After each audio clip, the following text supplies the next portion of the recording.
Have it. Tobin lives in South Seattle with wife, son, house, and a contracting business. That's a pretty full house. He complains about a heavy workload, long hours, and not spending more time in wild places with his son. He complains about not having time to write.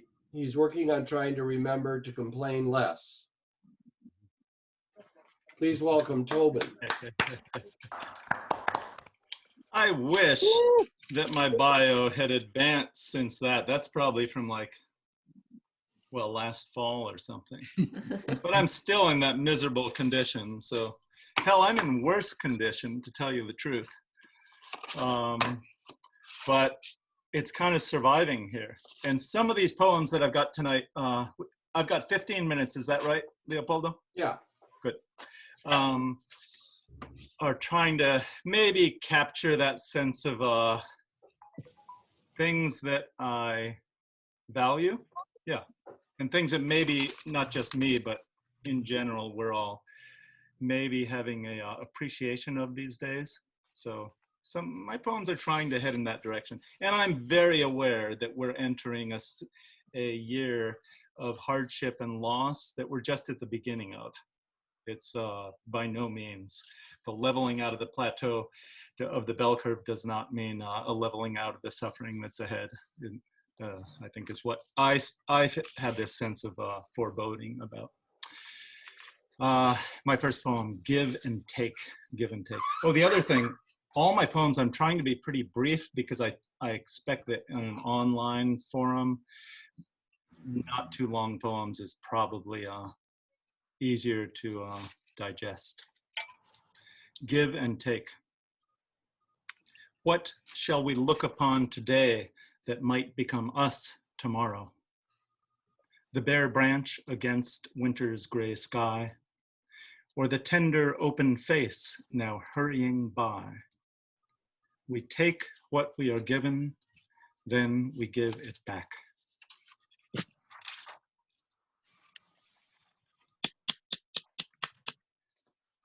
The moon. So I'm spending quite a bit of time with my son, who's 9 years old, 4th grade, Kimball Elementary here on North Beacon Hill.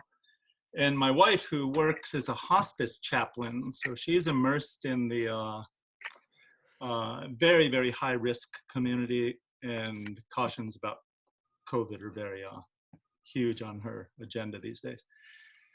So I thought I'd have a couple poems about them because they're just close to me. The moon. Long ago I took the oath to never mention the moon in a poem. But tonight my boy looked up from his bath saying, "Daddy, why is the moon bending behind the window?" It doesn't matter what I do this year, the new job I take or the one I quit, the money, the people, the commute and all. Shampooing his hair, I tell my boy, the moon bends like that whenever it really, really wants to.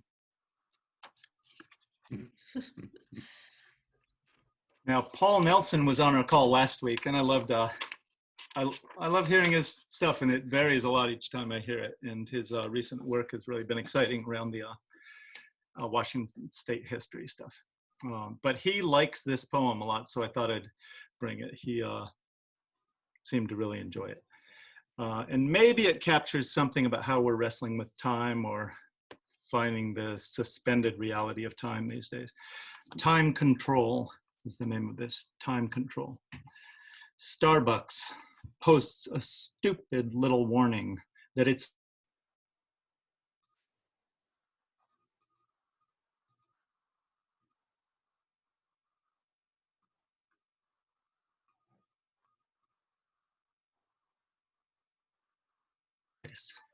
me, I'd snatch the pocket-sized version with a silver racing stripe down the middle and a big blue button you press to make the world stop spinning so goddamn fast. The kind that allows you to make love to the wife before work, then linger over coffee on the back porch until sunset, when you might splash in some whiskey and a spoon of cream. Tobin, Yes. I did I was trying to, because people, here's the thing is I'm recording this, Yeah? which I can actually edit this thing and this part I'll edit out, but I'm recording it. Yeah. And what happens, I found out when I recorded last time, is that it records whatever I'm seeing as host, because I'm recording from here. So what happened was that other people were making inadvertent noises, and I have you on full screen, Yeah. so you'd be the featured reader. And what happens is they would pop over to them, because that's the way Zoom works. Whoever's speaking gets to interrupt the other person. Indeed. So I muted everybody, but unfortunately I muted you. So there's been a request, and I add my request. Would you start that poem over?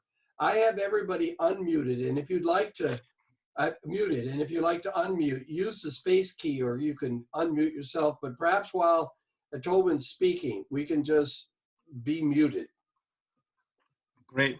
I'll read it much better this time. And I'll cut out the first part where you read it so badly. Thank you, God Almighty. Thank you. Can you hear me?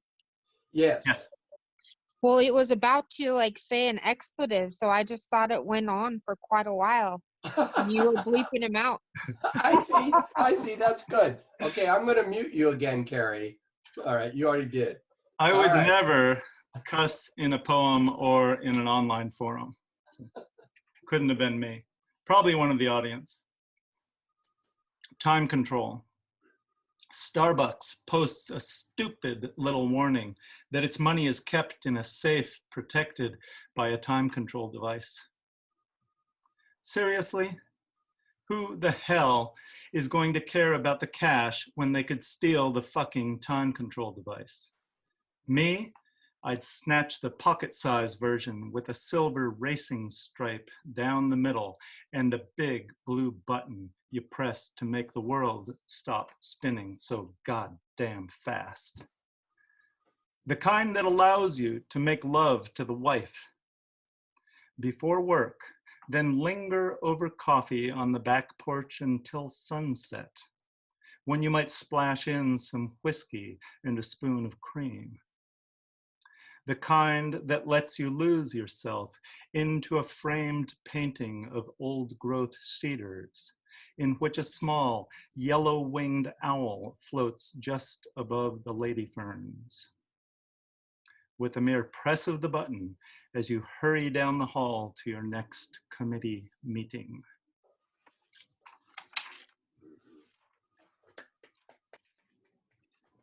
Another about my lovely wife. Now, this used to, you'll see up here where it says 18 years.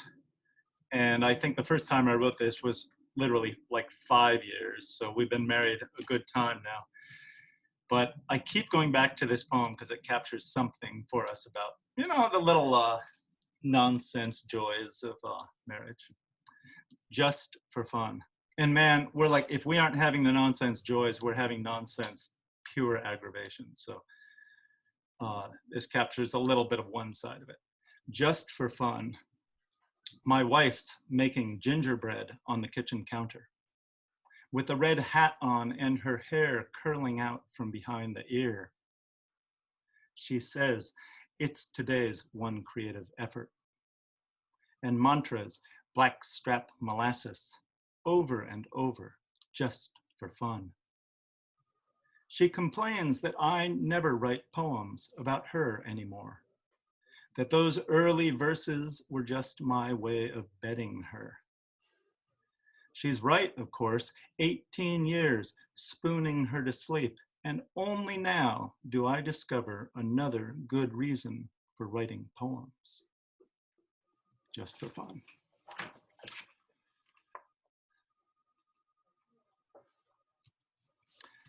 Now, as we enter the foreboding, I do worry a great deal about my in-laws in Florida. I worry about my mother in a senior living center here in Seattle, not so different from Life Care in Kirkland, and not so far, about 5 miles, less than 5 miles from Life Care Center in Kirkland.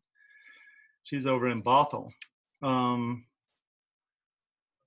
And just this terrible, terrible reality of people dying and not being able to be close to their loved ones. My wife's a hospice chaplain. I mean, she would say 50% of what she does is touch people. Be close to them. Look them in the eye. Listen. It's a painful thing, the idea of dying alone. Yeah. My father. The winter after he died, I happened upon my father, shivering and alone at the ferry dock. Not coming nor going, he stood like a flag hung on a pole with no wind. Of course, I unfolded a wool blanket to keep him warm. But, well, have you ever tried to wrap a blanket around a flag? Ashes. My boy and I stopped to rest in an autumn fold of Mount Rainier, where we poured a spoon of Pop's ashes upon a stone. We have moved my father's body. We have moved my father's body from bed to furnace to mountainside. Now the November rains come sweeping him back down.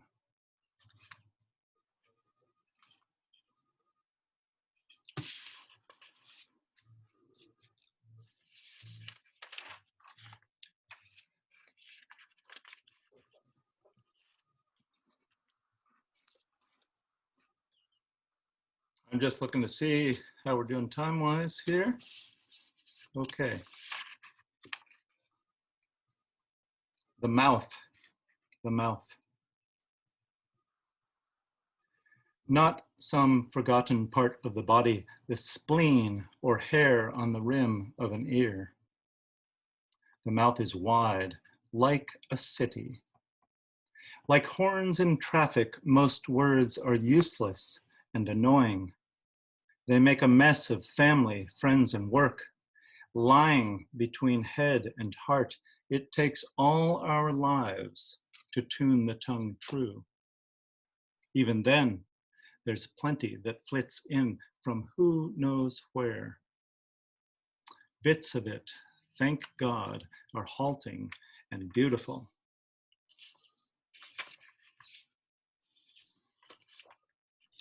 You know, there's a certain loneliness today too that I sense in people, and I sense it in myself. There's a certain, we have to deal with ourselves more than usual. And it's not always pleasant, personally speaking.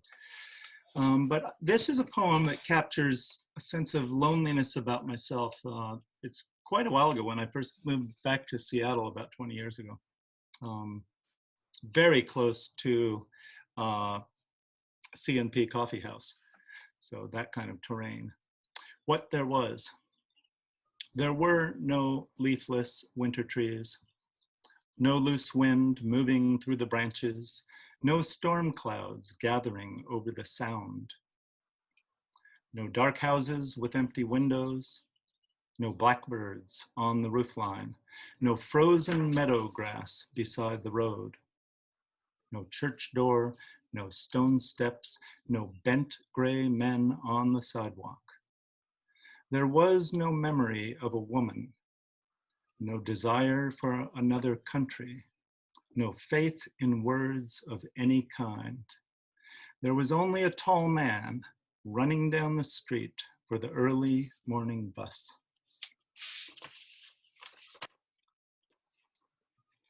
And finally, I'll end with this. It's a bit of a prayer, and I really do think of we're all facing, if not the death, the risk of death, the kind of preparation for loss, and whether we'll be able to be close to it in the face of COVID-19, huh? So I'll just end with this. Layers. I pray to pray in the ancient way. I pray to pray in the ancient way, with cross and candle, body and blood, an hour before dawn. Like Jeremiah in his heft and sadness, trusting the world to suffer on. Trusting in a slow God, bent low toward things spent and unhappy. I believe in layers, spread flat and thin like paint across the centuries.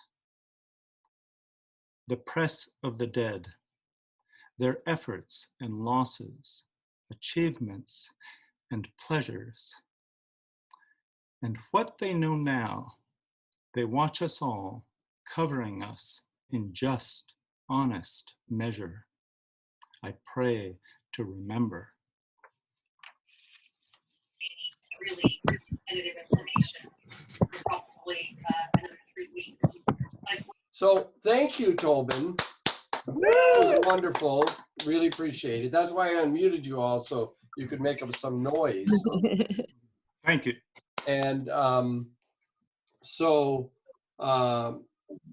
it appears, because I'm looking at this, that Carrie somehow didn't get on for some reason. I hope she's okay. She certainly knew that she was going to be on. He's So here. I think we'll just start right off.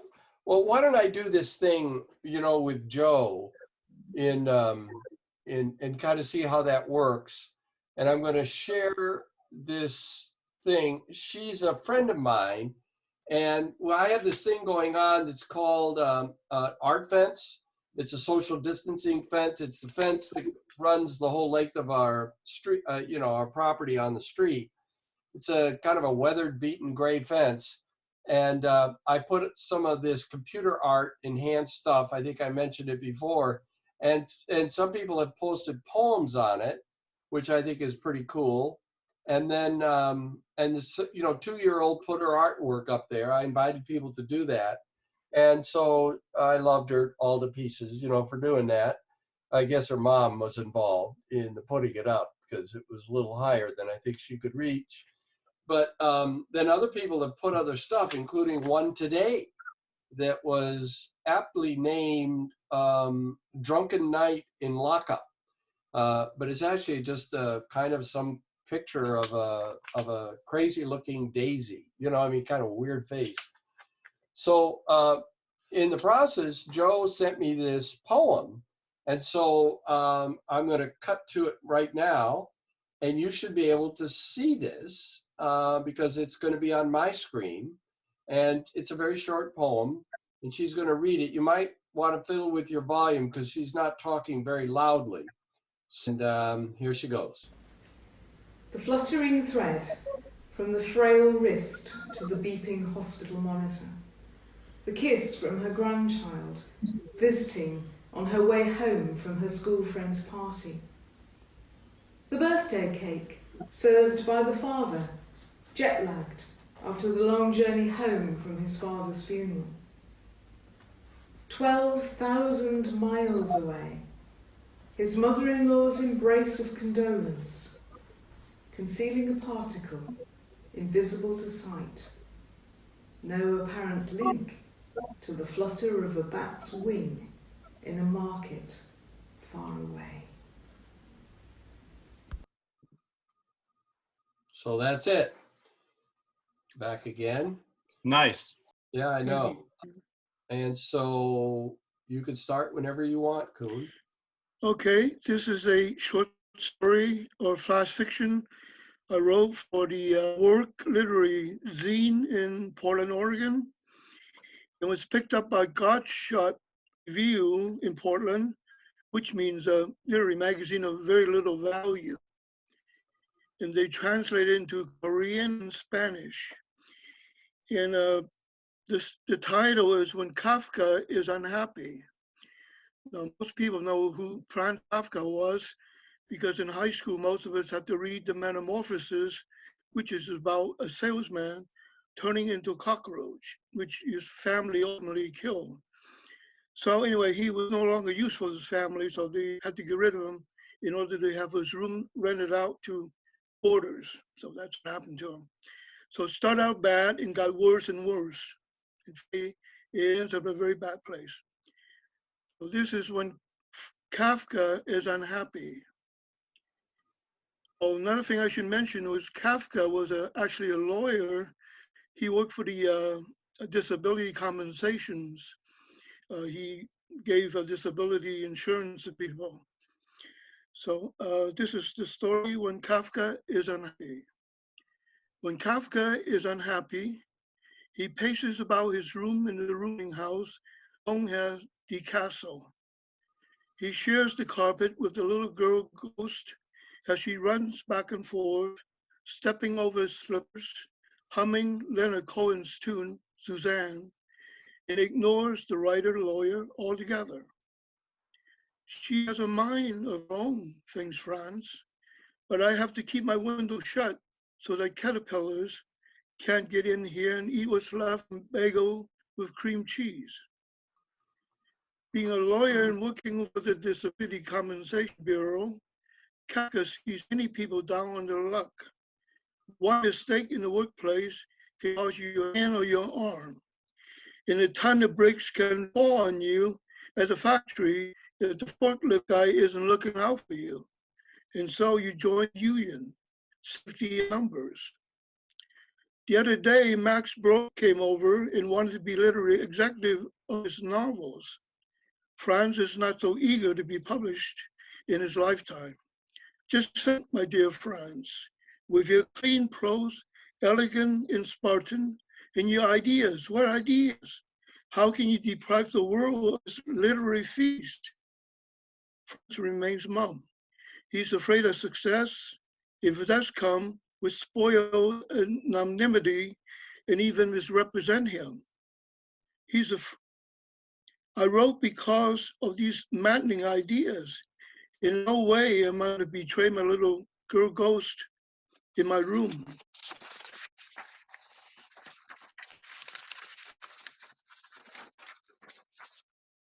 Kafka does lament that the door of his room leads to the communal den, and when he leaves or comes in, he needs to see other boarders eating the communal table, where Joe also leans his bicycle.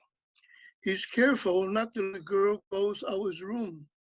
He always worries that she's too thin and has an eating disorder. He usually buys a loaf of bread, cheese, and liverwurst and hides it in his lawyer's bag for the girl. She never touches the food. And so Kafka ends up eating what he brought for the girl ghost.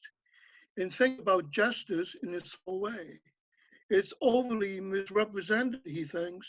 We lock ghosts up and they haven't done a thing to us, not the least harm. He thought about a passage from Leonard Cohen's early poems.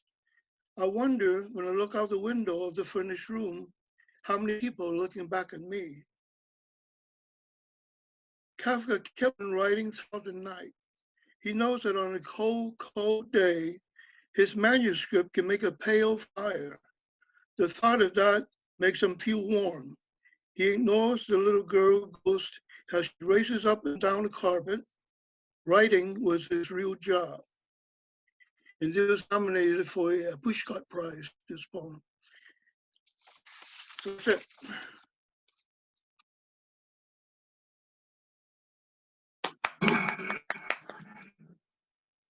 Nice work, Coon.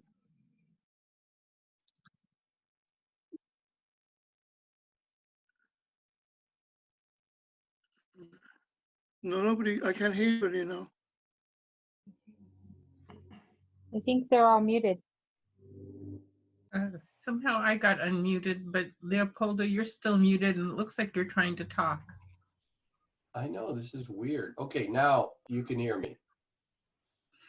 Yes. You better can. be able to Yes. hear me. This. You can, and everybody else is unmuted all. It's interesting, if I'm muted, which I muted myself while Cohen was, then I unmuted all, it mutes me.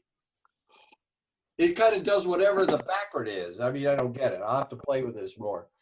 Thank you, Coon. That was wonderful. Yeah, I got lost in that poem. That was quite a journey. Nice. Is that poem from one of your books? Well, it's in my memoir book.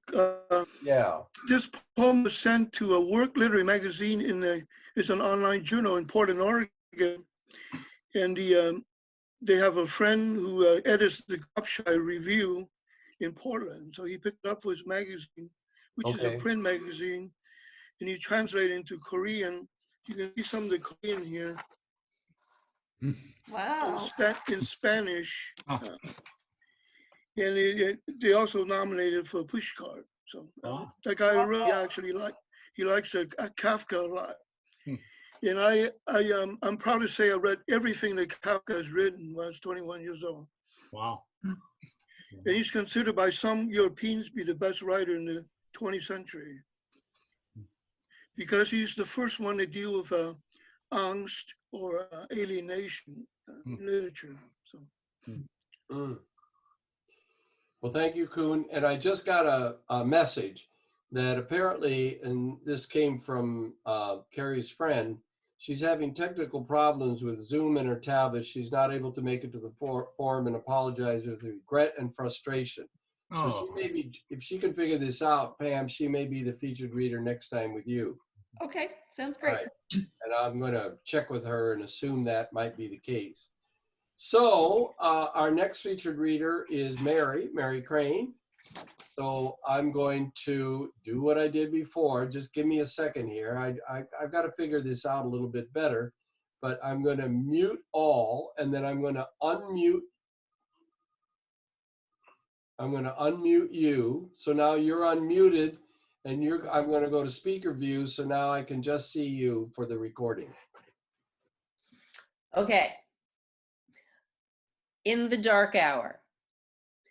Should I write a poem when the full moon fills up the night with the voices of others? Trills and whistles, croaks, howls, and hoots. In the morning, blackbirds call to their lovers across the continent. We bolt the doors, hiding from friends, neighbors, and a virus which gnaws on the bones of the civilized. We're tossed and fevered by a bare fragment of life. The sun shines through a quiet, pristine sky, while a cold night mocks our solace and cultivation. We think we'll survive, hedging our bets on this roll of the dice, be it Einstein, Whitman, or God. We're waiting for science to save us instead of that last call of the dark just before dawn.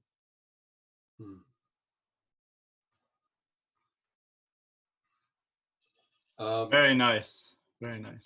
Thank you. Okay, I just unmuted all. Let's see if that means that I'm, okay, sounds like you can all hear me. And I'm going back to gallery view. And so thank you, Mary. Was that written just recently? 4 o'clock this morning. Really? I've been struggling to write anything for the last 6 weeks, an occasional line here and there. And I got up this morning and it just pulled itself together while the tea was brewing. Well, I like the 4 o'clock thing. You know, sometimes those are the best. 4:30. 4:30. 4:30 to be exact. Okay. 4:30. That's when I got up. Okay, great. I'm on. Okay. So how much time do we have? Like 3 minutes? Well, whatever, you know, I don't even know what time it is, but you know, we go from 7 to 8:30, but it's like, read what you want to read. All right, gotcha. So this is called Jack and Jill. It's an older piece. The crown was broke, the well was wet, the doctor hadn't shown up yet. The grass was slick, the bones were soft, the heart stitched up with dental floss. Jack was ready for any fight, Jill was ready for waxwing flight. All the Kingsmen came one by one to see the damage ready to come. Broken shells and glass and windows, piggy banks and toys and at least 10 small vows. Clamoring now, these circles heal with tissue from scars that don't quite seem real. Where the fevers left tremors, where the sirens left nightmares, where pinkies made promises, broken each night though. Tear it off quick, the Band-Aid, the wound, need to be breathing, needs to have room, change all the locks and let in some light. Leave it to myth makers to make it all rhyme. Leave it to clocks to medicate time. Leave it to wonder to teach you something new. Leave it to love to remember. Leave it to truth to free the forensics of you. That's kind of a weird ending, sorry. I don't know about that. Okay. This is a poem I wrote recently for a friend of mine who passed, who's named Coyote. That was what we all knew him as. And he was part of an artist collective that I was involved with for quite a few years. So this was a tribute to our friend and fellow poet who went by the name Coyote. There's an ebb and flow to this life. The veins know it, the pushing forward, the backsplash, the moment of silence at the edge of the pendulum swing. I have loved youth and beauty even when they failed, or especially when they failed, and I have loved your becoming and undoing, the saying of the feeling of the knowing, the saying without saying, the going without going. Let me feel you here in this song, a pulse a star might sing to space, that deaf emptiness, sucking at the edge of every last pendulum swing. Then cover the clocks and ebb further than you knew there was into yourself. Bring back every treasure you can find, however broken, however many have called worthless. We have learned the art of polish. Kintsugi spilling golden light to swallow every crevice of pain, erasing all shame. I've got 4 chambers full of favors blown like dandelion blessings in the rain. Come make every moon so full we can't stand it, and howl with me again.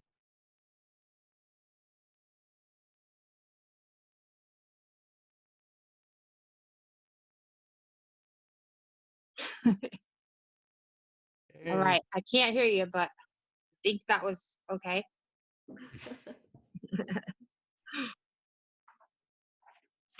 So Leopoldo, you are now muted again. Uh-oh. I'm unmuted. Well, that's because I muted myself, and then when I unmute all for some, oh, I see. I finally get it. Because I'm the host, I have to, if I unmute all, I'm just unmuting all of you. Yeah. Yeah, I got it. Okay, I'm learning. So thank you very much, Carrie. Appreciate it very much. All of you. Is there anybody else that wanted to read? Those were nice, Carrie. Thank you. Thank you, Tobin. Well, I continue to be impressed with the experience of Zoom on this. It's not the same, I know, but it's different. And given, without comparing it to anything else, I'm impressed with how much I enjoy hearing your voices and actually seeing you. And it's fun to see you in your own place and however you choose to present yourself. And it's just, I mean, Lola, you are great. You are just like this mysterious being, all dark, your face, I can't, you have this brick wall, Lola against the brick. I mean, there's some kind of poetry in the way we all appear to each other that I just kind of love. And I like the Northern Lights one. That one's really cool. yeah, that's Max. He's doing that background thing. And I'm going to come up with something different every time. I just have been sticking with this. This is actually was taken. You were there, Carrie. You're probably in the background right there somewhere. Yeah, because this was on February 2010, 10 years ago. Wow. It was the first one, and I was the reader, which is why all my family showed up. As you can see, there's my daughters and my granddaughter and my mom over there and, a son-in-law and so forth, my daughter back there. So they all came and sat in the front row to encourage me. And Carrie, you came up afterwards because we didn't know quite how to do this. So I went on for 45 minutes. And when you knew that I was going to do that, and then we had, open mic, you came up and said, at first when I thought you were going to read for 45 minutes, this is what you said. I think I've told you this already, but this picture kind of reminds me of that. You said, I just didn't know how I was going to be able to stand anybody, much less you, read for 45 minutes. And then you came up and said after it was done, you kind of wanted to hear one more. Well, you can't imagine how encouraging that was to me. Oh. You know, it was incredibly encouraging. Up to that point, most of my poetry had been focused around Tobin, wooing my wife, love letters to her. And at least that's how I got started and got interested, but it sort of expanded after that. And I, like you, discovered there were other things. The problem is when you stop, it really creates trouble for you. Well, then I stopped writing poems. Instead, I just tell her that directly. I write these poems to her in real time, which nobody else gets to hear but her. I just make it up at the time, and it seems to work, Tobin. You got to consider that. You don't have to write all your poems down. You all know this. Oh my gosh! Now you've changed the lighting. I figured I didn't want to scare everybody. I'm trying to figure this out too. Well, unless there's more, and anybody else got anything to say as we're about ready to close this up about tonight's experience? I have some shameless self-promotion. Good. Saturday at 7, I am participating in something called the Golden Thread, which is going to be a Zoom event. It's going to have a cellist, a live artist. I'm going to read some poems. Another person's going to read poems, and there are a couple of actors who are going to read 2 of my short plays. So I'll post something at PoetryBridge. Good. Yeah, and so forth. And if you do that, I'll send it out also to the email list. Thank you. That's awesome. Yeah, and it's going to be when? Saturday at 7 p.m. 7 p.m. Good enough. And it's located virtually. It is. It is kind of interesting how by going virtual, everything is accessible if you have the technology, Well, Alexander, I don't know if we've met. Do you have time for one more, Leopoldo? Do you have one? Yeah. Oh, absolutely. So yeah, I read this at our last Thursday group, but I thought it's not that long. But okay, just give me a second here. I'm muting all, but you see that doesn't mute me. See, I still say I'm still unmuted. I'm going to speaker view, and you're up. Go ahead. I need to unmute me, right? Okay.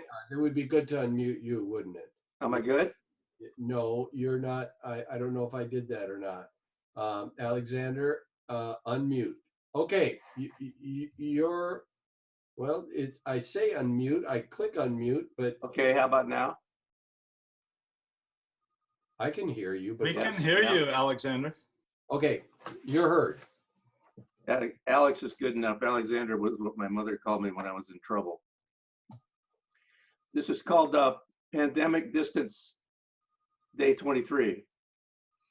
Prying my eyes away from this real-time video of a slow-motion train wreck has become nearly impossible as the economic wagons fly off the rails. Many are sidelined, some afire, some crumpled, some broken, the hospital cars starting to derail, bodies flung aside, people wandering, stunned, others lying in the right-of-way. All these massive parts still careening as they decelerate into what? I watch pieces of my own tiny little life fly off into destruction, lines of business built over years, as certain as this year's football season was just a month ago, now in the air, cartwheeling in slow motion. Will they stay attached, fall broken for eventual repair, or are they doomed? But when I think of those people I love most dear, I shudder, then quickly retreat into denial for as long as that can last. let's face it, what we want is for our train to stay on the track, on the rails, like a horse, battered and tattered, yet tracking, moving, alive. I look down at my aging hands and I see those of my father. What would he do? What would he think now? I imagine explaining this train wreck to him, and then I think I hear what he would say. First, something in character, expected, brave. Well, you have to make sure of this, and then you must, of course, pick yourself up and press on, always press on. And then there would be what I learned to hear in later years, something unexpected, something out of character, something stunning. It is that which I am listening for, trying to hear.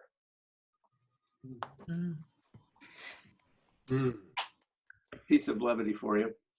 Yes. Thank you, Alexander. Very much appreciated. I like the personal struggle in that. Leopoldo, I was wondering if you had been writing and you have something you want to end us with. Well, actually, I did. I've started this thing.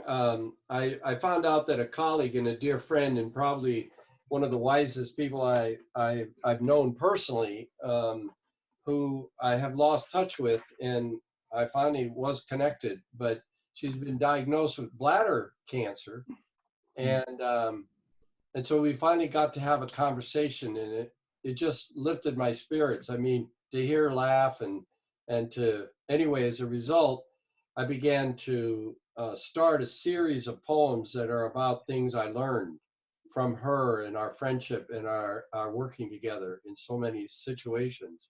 And I have it here, and let me see. It's called First Priority. Can you hear me? Yes. Okay. First priority. Okay if I smoke? Yes, I said. In consideration, she sat by the window, exhaling, head to the side, steering smoke away. You know, I said, someday smoking's going to kill you.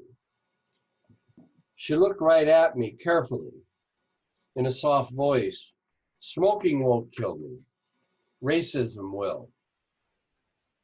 Later, I added to myself, to paraphrase H. Rap Brown, learn, white man, learn.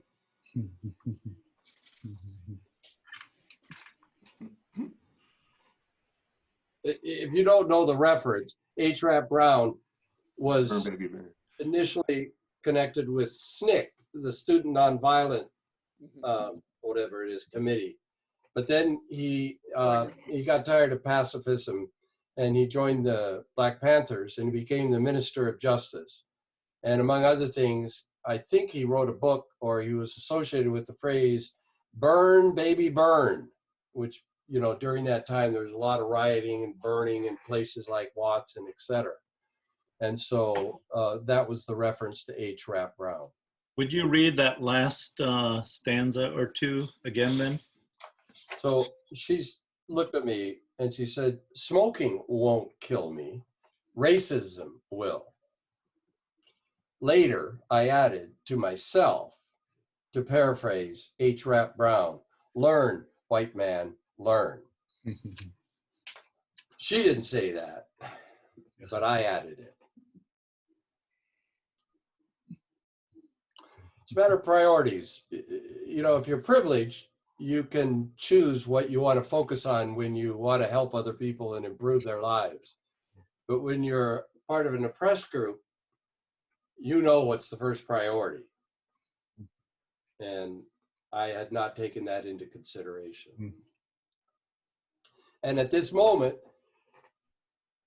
why that is so, turns out to be so prescient, was that she went with a UTI, a uterine infection or whatever it is, 2 years ago. And they gave her, you know, an antibiotic. And she had it again. And she went back. And anyway, this went on for over 2 years. And finally, she was bleeding. And so they sent her to urologist. And the urologist said, oh, it's a UTI, and gave her more antibiotics. This went on for 2 years, and this is a doctor that she really likes. She lives in Massachusetts. And then finally, I guess when she was bleeding, that's when it happened. They did an MRI, and that's when they discovered that, and you know, it's bladder cancer, and that it would be surgery, chemo, and all that. Her colleague, who's white, when she had her second UTI, they gave her an MRI right away so that she would be, so they could rule out cancer. Wow. If they had caught this sooner, they might not be as drastic an intervention, in which her survival rate is now much less than it would have been 2 years ago. Sure. So we see this happening with COVID-19, where people of color, Black people in particular, who are, for a variety of reasons, the mortality rate is much higher. So all of this seemed like it just converged at this moment, this insight. Then that's what led me to write this poem. There's an article in the Atlantic magazine about that today. In Atlantic? Yeah, the Atlantic magazine. Online. Oh, okay.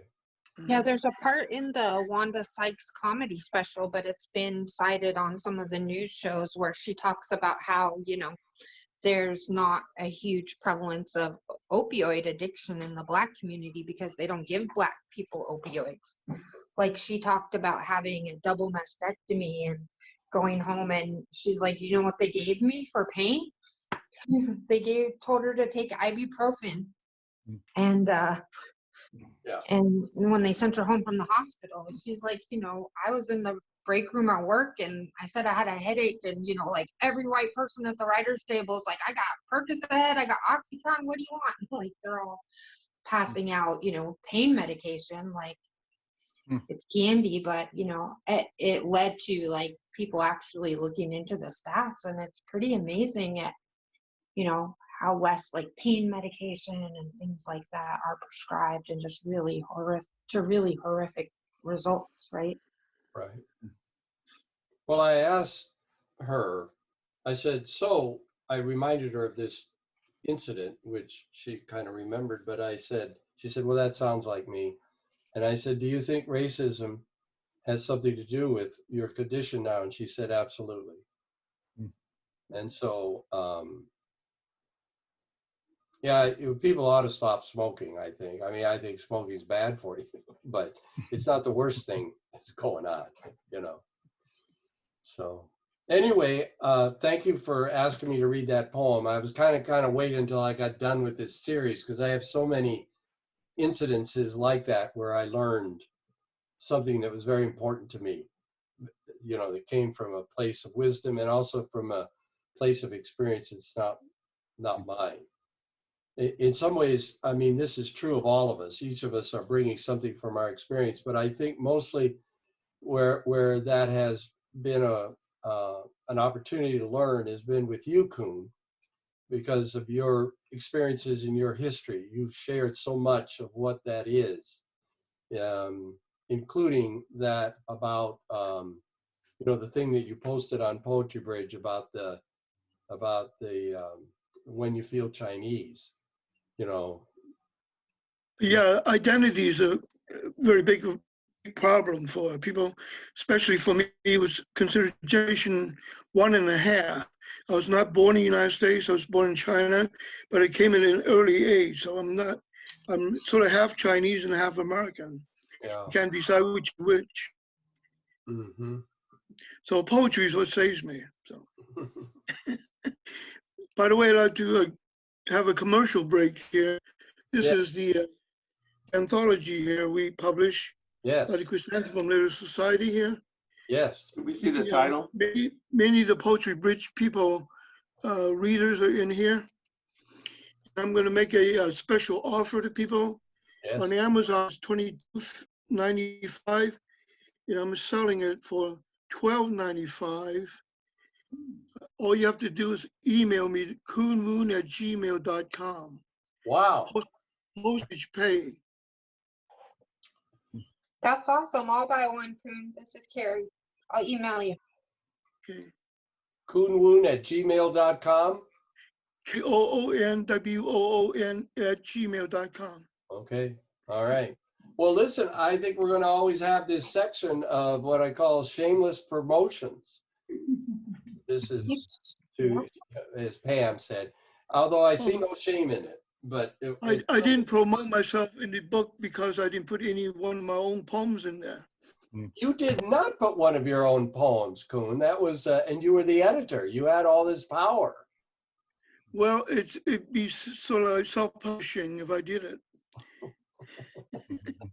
Well, one of You the things could I have like done the about, intro. by the way, in this anthology, which Coon now I'm published because I have 2 poems in it. I think you, Coon, you were just being kind. But actually, when I read the preface, I understood it better. That preface is wonderful, by the way. I think it talks about your attitude toward poetry and just sort of how we're all in this same effort, this same space, even though each of us, and as you put it, each of us needs to find our own voice, you know. And so it's the preface is really worth, you know, as much as anything in the book, your attitude toward the poems. And I don't read poetry anymore. I like to hear it, like here, and I like to write it myself and then read it. But I actually started reading these poems, and I found myself enjoying reading poetry again. I used to read a lot of poetry. I just kind of have stopped lately. I've stopped reading altogether, except the terrible news that's in the newspaper and stuff like that, or the Atlantic Journal. Some people had ordered the anthology, but because Amazon's only delivering things that are urgently needed, so there's the mail's been slow. The delivery's been a little slow. Well, now they delivered nail brushes to me, so I don't believe that because I don't think there was anything urgent about those nail brushes. I think they're cracking down on it recently. In France, they got in trouble for, you know, they told them today that they can only deliver essential goods, and Amazon can't really separate out what they deliver, so they just shut down all their delivery. Well, that's probably a good thing. Yeah. So, I know there was. I heard an Amazon worker saying, "I don't mind being out there delivering essential goods, but dildos." I think he specifically named dildos. Did not think of that as essential, although he was a guy, and so if I, you know, his particular perspective, it was on national TV. If you missed it, I guess I did. I've become a news junkie here. Not much else to do, right? Well, that's true. Although I still think this thing I heard just the other day, Wendell Berry? Wendell Berry. Yeah. Apparently the quote was that if you're feeling blue and depressed, which certainly a lot of people are under these conditions, both for the fearsomeness and the absolute boredom of it at times, he said, just go outside for an hour and you'll feel better. Yeah, I found that as long as I get outside every day, it really helps my mental state. Yeah, it's like, you know, nature is just looking at us and saying, so, you know, we're still, things go on, we're still alive and so forth. So. Oh, while we're promoting, I'm working on a poetry therapy podcast that I'd like to get up and running. I'll keep you all posted about that. All right. Well, are you on the PoetryBridge Facebook page? Yes. Okay, we'll post it on that. And then again, I'll just collect some of those and put them in the email listing out. And I'll get one out soon because your thing, Pam, is coming up on Saturday, right? Yes. So Carrie, get it posted in one way, you know, put it on the Facebook page. Self-promotion, I noticed Shin Yu Pai was leery about promoting herself. She told me at one point on it, so she promoted other things. I said, no, promote anything that has to do with relevant to poetry happenings in the area. Yeah, Leopoldo, Yeah. I'd like to read one more poem. Okay. All right. Okay. So I'm going to just allow me to do this thing here that I am going to have to learn how to do. I've muted all. Okay. And then I'm unmuting you. And I'm now on speaker view. And so, Carrie, for some reason, you're showing up. Why are you showing up? It should be. Well, you haven't started talking yet, Kuhn. Okay, ready? Yeah. This poem is not my poem. This poem is written by some guy named Leopoldo Sigel. It is called Saving Grace. Do you not love this land? Down blooming cottonwoods, down dirt paths further on, down rivers, lakes, in foggy swarms, where dreamy fishermen troll, where bottom feeders swim deep, where cattails conceal the red-winged blackbird, singing morning, noon, and night, singing dusk and dawn, singing swooping songs and trills, till everything turns inside out, till my heart feels warm about, till ears sweet trilling, buzzing, eyes glazing hypnotic chanting, praying all night long, for rain and saving grace. Wow, that was really nice. Well, what a surprise. Thank you, Kuhn. You broke the rule by reading other people's poetry. Although I have an exception to that rule. If you read the poetry of somebody who's in the room, it's okay. So well, this is like a virtual room. It is sort of a virtual room. I used to do on my birthday, I would have the annual softball game, which was a lot of fun, based on an experience I had as a kid growing up, where even little kids played and we had special rules so that they could enjoy themselves. We also had a homegrown poetry festival, I called it. And people wanted to know if they could read other people's poems. And I said, well, you can read them if the person is in the room. So some people started out by I said, you can read my poetry if you want, because, and so they would. And then they start out, and after a while, then one of them actually tried one year to read their own poem. And first it was all about how they hated doing that. You copyrighted your poem, but you didn't copyright a performance. I can pay you for the performance. I'm not violating your copyright rules. No, not at all. But and then the person kind of graduated from reading somebody's poem that was in the room to reading their own poem about how much they hated doing this. And then the next time they wrote this beautiful poem. So I just thought, okay, you got to start somewhere. Yeah, that's why whenever I had open mics, I would let people read other people's poetry or a famous poet's poem, because usually that was just kind of like the icebreaker that got them up in front, and then slowly they would develop the courage to read a piece of their own work. Well, my rule, and to the extent that I have any influence and power and control over this at all, is that you can, if you insist on doing it, you can do it once. Anyway. Yeah, one freebie. One freebie, and then you got. I'm sorry to say that a lot of brilliant, outstanding poems were rejected from the anthology. The reason they're too good, because we accepted them, we would raise the bar so high that everybody would be afraid to send book to us, and we'll go out of business. Yeah, that would make a great rejection letter. Rejection letter a person could get. I would submit to them all the time. Well, folks, this after this is kind of like the social hour that oftentimes happens at C&P Coffee after the PoetryBridge reading. People talk, and this way we all got to all talk together. So that's a plus. I like your little garden gnome look you got going on there, Leopoldo. The what? You got a little garden gnome thing going on there. A garden gnome?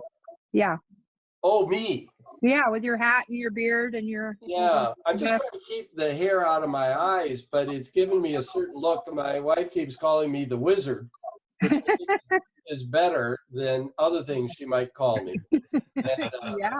so I just was, you know, I'm just thinking, how long will this go? Because I'm not getting a haircut. Yeah.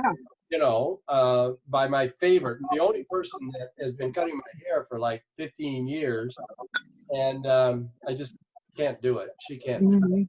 So we'll just see what happens. How are you guys getting your hair cut, by the way? What's I was going gonna on say, over there in Tobin? a So lot I've of been people are in cutting, the same boat. so I've been cutting my boy's hair for what, 9 years now or something. And my older brother, who, I mean, from 6 to 17, he beat the shit out of me regularly. I mean, there was no way we would stay in proximity for an extended period in peace. Well, I gave him a haircut for the first time on Sunday. So that's half an hour of being close to him, tenderly touching his head and all this. He lives 4 blocks away. And we're good friends and whatnot, but we have never spent that close, intimate time as cutting his hair. It was beautiful. That was your chance to give him a mohawk, Tobin. Well, indeed. Oh, I poked him with my scissors. I got him behind the ear, and I did it intentionally, of course. I could have jammed it in, and I think he knew it at that moment, that he was very vulnerable and everything could be recompensed in that moment.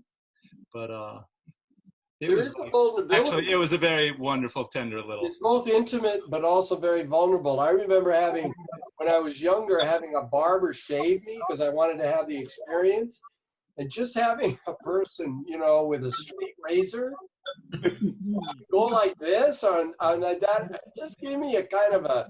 I felt very close to him, but I was scared all the time. I hope my brother was a little scared. Yeah, right. Well, you all look, your hair all looks really good. Whatever you're doing with it, it's really good. And Pam, you're just letting it grow? Let's see if No, you I guys cut can- it today. see Oh, if you you can see did? the sunset. I cut it myself. That's pretty good. That's pretty good. What about you, Lezik? I mean, it looks like you need some attention to that hair from time to time, right? Oh, you're muted. Well, we can't hear you, Lezik. You're unmuted. Ah, Yeah, you got to connect to audio. You got to get on. You got to get with the program, Lezik.